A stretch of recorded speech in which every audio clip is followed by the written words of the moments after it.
नमस्कार प्यारे विद्यार्थियों, भूगोल की ऑनलाइन क्लास में आपका स्वागत है। हम कक्षा 12 विषय भूगोल विश्व की प्रमुख जनजातियां पार्ट 3, जिसमें कल हमने चर्चा की थी एस्किमो जनजाति। एस्किमो जनजाति का शाब्दिक अर्थ एस्किमो जनजाति का निवास, उसकी अर्थव्यवस्था का मुख्य आधार, इन चीजों का कल हमने अध्ययन किया था। आज उसी एस्किमो जनजाति को आगे बढ़ाते हुए हम एस्किमो जनजाति के आजीविका के जो प्रमुख साधन हैं उसका विस्तृत अध्ययन करेंगे। कल हमने जाना था कि एस्किमो जनजाति के आजीविका का जो प्रमुख आधार था वो क्या था? आखेट या शिकार करना। आइए प्यारे विद्यार्थियों, सबसे पहले देखते हैं हम आजीविका का प्रमुख साधन आखेट या शिकार करना। देखो, जो एस्किमो जनजाति है वो दो प्रकार की विधियों से आखेट करती है। इसके आखेट के दो प्रकार हैं। पहला प्रकार देखेंगे हम, जीविका साधन आखेट दो प्रकार का होता है। एस्किमो जनजाति का आखेट दो प्रकार का होता है। पहला है शीतकालीन आखेट। पहला कौन सा है? शीतकालीन आखेट। वह दूसरा है बसंतकालीन आखेट। तो सबसे पहले हम जानेंगे शीतकालीन आखेट। शीतकालीन आखेट के तहत हम दो विधियों का अध्ययन करेंगे। शीतकालीन आखेट के तहत हम दो विधियां पढ़ेंगे। पहली है माउपाक विधि। माउपाक, देखो माउपाक का शाब्दिक अर्थ होता है प्रतीक्षा करना। माउपाक का शाब्दिक अर्थ होता है प्रतीक्षा करना। माउपाक विधि में क्या होता है? जो एस्किमो जनजाति जहां पर निवास करती है वहां पर बर्फ जमी हुई रहती है। वहां पर बर्फ जमी हुई रहती है। तो बर्फ की जो मोटाई होती है वो कुछ मीटर होती है। उसके नीचे पानी रहता है। वहां पर सील मछली, व्हेल मछली आदि मछलियां पाई जाती हैं। तो उस बर्फ में जो एस्किमो है वो क्या बना लेते हैं? छिद्र बना लेते हैं। और छिद्र में वालरस की एक हड्डी या एक छड़ी खड़ी कर देते हैं और उसमें चारा डाल देते हैं। जब व्हेल मछली उसे चारे को खाने या वहां पर सांस लेने के लिए उस छिद्र में आती है तो वो छड़ी क्या हो जाती है? हिल जाती है। और मौका पाकर जो एस्किमो है, एस्किमो व्यक्ति हारपून की सहायता से, हारपून क्या एक भाला है, लगभग 1.5 मीटर लंबा होता है, जो एक भाला है, रस्सीनुमा भाला, उसके बारे में आगे पढ़ेंगे। उससे वो मौका पाकर उस छिद्र में सील मछली का क्या कर लेता है? शिकार कर लेता है। इस विधि को क्या कहा जाता है? माउपाक विधि। तो माउपाक का शाब्दिक अर्थ होता है प्रतीक्षा करना। आपको यह पता होना चाहिए कि जो एस्किमो जनजाति जहां पर निवास करती है वहां पर चारों तरफ बर्फ जमी रहती है। बर्फ के नीचे वो जो सील मछली होती है वो किस प्रकार जीवित रहती है? क्योंकि बर्फ जो है, बर्फ को जमने के लिए 0 डिग्री सेल्सियस तापमान की आवश्यकता होती है। ये भौतिक नियम है, भौतिकी नियम है। और उससे नीचे कुछ मीटर के नीचे जल रहता है, उसका तापमान लगभग 4 डिग्री सेल्सियस बना रहता है। इसलिए उस पानी में वो सील मछली आसानी से क्या रह पाती है? जीवित रह पाती है। और वो सांस लेने के लिए या भोजन की सुगंध के कारण भोजन पाने के लिए उस छिद्र में आ जाती है, जिससे मौका पाकर जो है एस्किमो जो है हारपून की सहायता से उस मछली का क्या कर लेते हैं? शिकार कर लेते हैं। तो माउपा का शाब्दिक अर्थ है प्रतीक्षा करना। बर्फ के छिद्र में सील श्वास लेने आती है, श्वास लेने आती है या भोजन की सुगंध के कारण आती है, भोजन खाने के लिए आती है। छिद्र में एस्किमो द्वारा रखी हड्डी की, जो वालरस की हड्डी होती है, उसकी एक छड़ होती है, वो क्या हो जाती है? वालरस एक क्या है? मछली है, व्हेल मछली की तरह ही होती है वालरस मछली भी। उस वह छड़ हिलने लगती है। एस्किमो द्वारा उस समय हारपून से मौका पाकर उस मछली का क्या कर लिया जाता है? शिकार कर लिया जाता है। इसके बाद में दूसरी विधि है।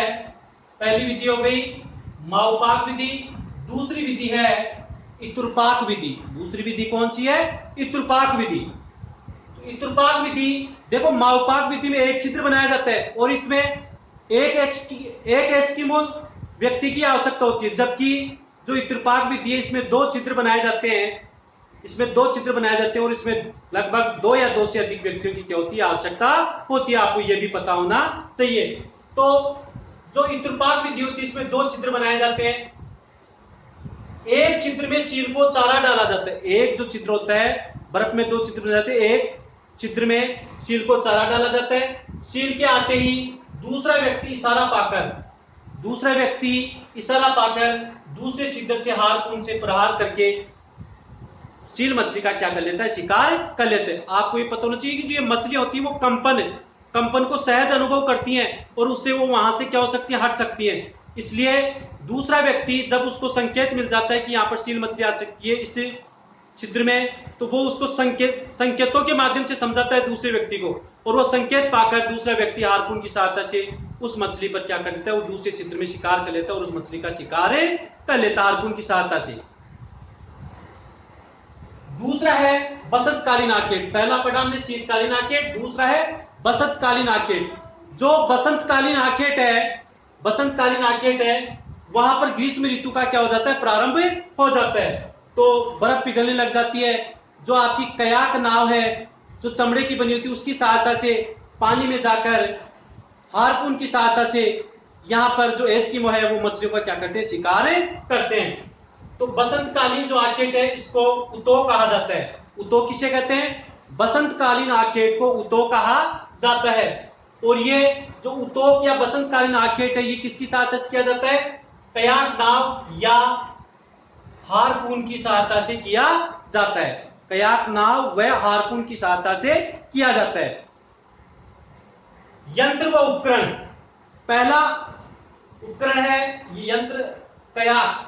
कयाक का उपयोग किया जाता है कि कौन से आखेट में किया जाता है, बसंतकालीन आखेट में।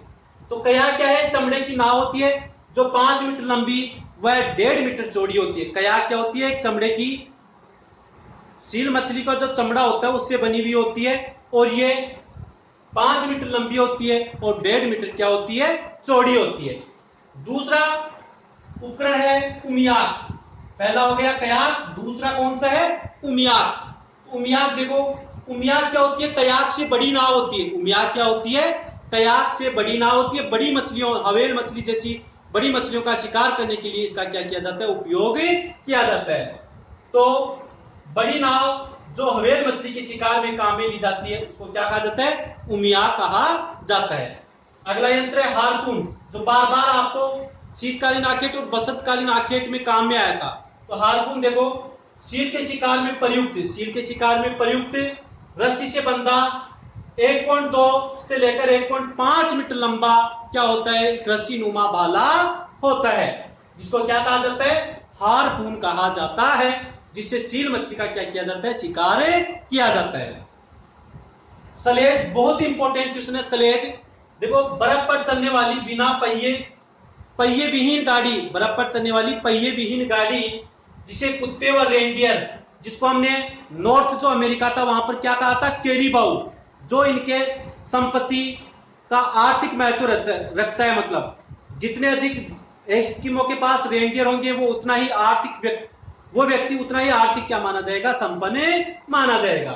तो रेंडियर को हमने उत्तरी जो नॉर्थ अमेरिका था या उत्तरी अमेरिका था उसमें क्या कहा था हमने, कैरीबाउ को ही रेंडियर कहा जाता है, जो एक हिरणनुमा आकृति का होता है, बड़े बड़े सींग होते हैं। इसके द्वारा इस सलेज गाड़ी को खींचा जाता है क्योंकि यहाँ पर पहिए से बर्फ पर घर्षण अधिक होगा और ये जो सलेज है ये आसानी से यहाँ पर क्या की जाती है, खींची जा सकती है इनके द्वारा।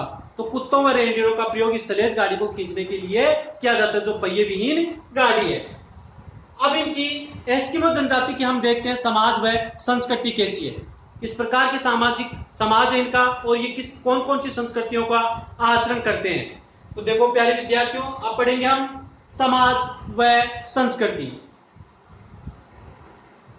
समाज व संस्कृति, ये छोटे छोटे समूह में रहना पसंद करते हैं। एस्किमो जनजाति के लोग जो हैं वो छोटे छोटे समूह में रहना क्या करते हैं, पसंद करते हैं। घुमक्कड़ जीवन क्यों बीते, देखो जो जनजातियां होती हैं वो अधिकांश जनजातियां घुमक्कड़ जीवन व्यतीत करते हैं। ग्रीष्म काल में ये तंबुओं में निवास करते हैं। ग्रीष्म काल में ये कहां पर निवास करती है, तंबुओं में। जबकि जो शीतकाल होता है उसमें ये बर्फ के द्वारा एक घर बनाते हैं, मकान बनाते हैं, जिसको हमने क्या कहा था, इग्लू कहा था। क्या कहा था, इग्लू।